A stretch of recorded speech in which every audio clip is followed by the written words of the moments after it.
Ration দুর্নীতি কাণ্ডে ইডির তদন্তে বিস্ফোরক তথ্য, বিদেশি মুদ্রা বিনিময়ের অফিসের সঙ্গেও জ্যোতিপ্রিয় যোগ। বিস্তারিত জানবো আমাদের প্রতিনিধি অর্ণবের কাছ থেকে। অর্ণব, ঠিক কিভাবে জ্যোতিপ্রিয়র যোগ বিদেশি মুদ্রা বিনিময়ের অফিসে? একবারে দেখো, জ্যোতিপ্রিয় মল্লিক তিনি বিশ্বজিৎ দাস তাকে ইনস্ট্রাকশন দেয় বিদেশি মুদ্রা এক্সচেঞ্জের যে কেন্দ্রগুলো হয় সেগুলো খোলবার জন্য, এবং সেই সময় কিন্তু একটি যে বস্ত্র প্রতিষ্ঠান, সেই বস্ত্র প্রতিষ্ঠানের সাথেও কিন্তু বিশ্বজিৎ দাস একই সাথে কিন্তু ব্যবসা শুরু করে। তারা কিন্তু সেই টাকা বাংলাদেশে পাঠাতো। মূলত বস্ত্র প্রতিষ্ঠানের লাভের টাকা বলা হলেও মূলত যে রেশন দুর্নীতির টাকা, সেই টাকাই কিন্তু বাংলাদেশে পাঠিয়ে দেওয়া হতো, এবং সেক্ষেত্রে বাংলাদেশে পাঠানোর পর সেটা বাংলাদেশের বিভিন্ন ব্যবসার কাজে কিন্তু সেটাকে ব্যবহার করা হতো।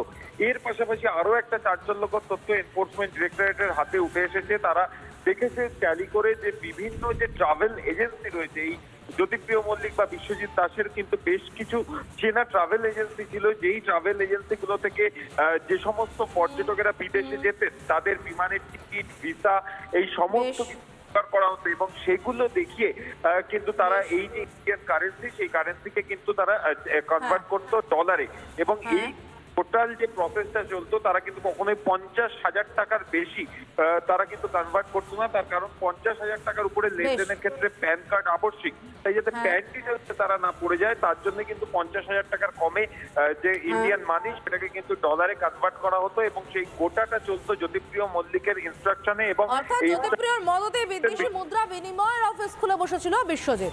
ধন্যবাদ অর্ণব।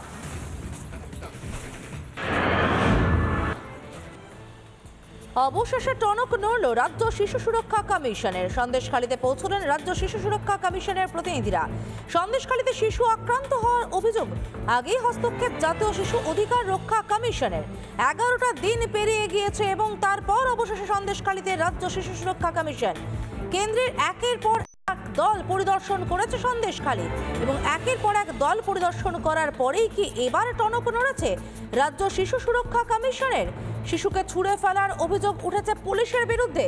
নির্যাতিতা মহিলাদের সঙ্গে কথা বলে কমিশন, তাদের কাছ থেকে জানার চেষ্টা করে ঠিক কি ঘটেছে। শিশুর মা গোটা ঘটনার বর্ণনা দেন, কিভাবে শিশুকে ছুঁড়ে ফেলা হয়েছিল, কিভাবে ধাক্কাধাক্কি হয়েছে, পুরোটাই বর্ণনা দেন তিনি রাজ্য শিশু সুরক্ষা কমিশনের সামনে। তার সঙ্গে কথা বলেন প্রতিনিধি দল এবং আশ্বস্ত করেন ব্যবস্থা নেওয়া হবে। রিপাবলিক বাংলা।